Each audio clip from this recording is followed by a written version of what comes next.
West ইন্ডিজের Saint ভিনসেন্টের সময়টা 15 ডিসেম্বরের শেষ প্রহর। 1000 কিলোমিটার দূরের বাংলাদেশে ঘড়ির কাঁটায় এরই মধ্যে 16 ডিসেম্বর। আজকের দিনে বাংলাদেশ পালন করছে বিজয়ের 53 বছর। 16 ডিসেম্বরের সকালে দেশের মানুষের উৎসবের উপলক্ষটা আরেকটু চওড়া হলো টিম টাইগার্সের শ্বাসরুদ্ধকর এক জয়ের সুবাদে। সুদূর ক্যারিবিয়ান দ্বীপ সেন্ট ভিনসেন্টে টান টান উত্তেজনার ম্যাচে ওয়েস্ট ইন্ডিজকে 7 রানে হারিয়ে 3 ম্যাচের টি-20 সিরিজে 1-0 এগিয়ে গেল বাংলাদেশ। শেষ ওভারে জিততে গেলে ওয়েস্ট ইন্ডিজের প্রয়োজন ছিল 10 রান। ক্রিজে তখনও ছিলেন বিধ্বংসী ব্যাটসম্যান রভম্যান পাওয়েল। রোমারিও শেফার্ডের সঙ্গে যার 33 বলে 67 রানের জুটি বাংলাদেশের জয়টাকে অনেকখানি বিলম্বিত করেছে। হাসান মাহমুদের শেষ ওভারে উইকেটের পেছনে ক্যাচ দিতে বাধ্য হলেন তিনি। সেখানেই মূলত জয়টা নিশ্চিত হয়ে যায় লাল সবুজের প্রতিনিধিদের জন্য। এরপর এক বল বিরতি দিয়ে বোল্ড আলজারি জোসেফ, তাতেই নিশ্চিত দারুণ এক জয়।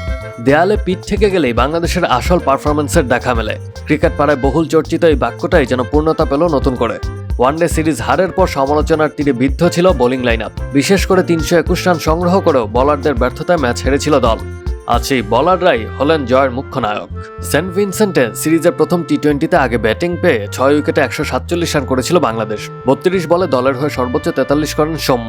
13 বলে 27 করে অবদান রাখেন শামীম। অধিনায়ক লিটন দাস 3 নামের প্রথম বলে আলতো শটে বলারের হাতে ক্যাচ দিয়ে ফেরেন খালি হাতে। শেষ ওয়ানডেতেও 0 রানে আউট হয়েছিলেন তিনি।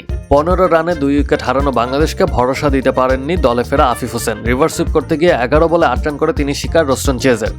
এরপর জুটি করেন সৌম্য এবং জাকের আলী। এই দুজনের জুটিতে 42 বলে যোগ হয় 57 রান। 27 বলে 27 করে জাকের ছাটা পড়েন শেফার্ডের বলে। সপ্তম উইকেট জুটিতে শেখ মেহেদির সঙ্গে শামীম হোসেন পাটোয়ারি করেন 28 বলে 49 রান। মাত্র 13 বলে 1-4-3 ছক্কায় 27 রান করেন শামীম।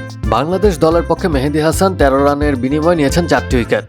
এছাড়া হাসান মাহমুদ, তাসকিন আহমেদও পেয়েছেন 2টি করে উইকেট। তানজিম হাসান, সাকিব এবং রিশাদ হোসেন 1টি করে উইকেট পেয়েছেন। ম্যান অফ দি ম্যাচ হয়েছেন মাহাদি হাসান। Action sports.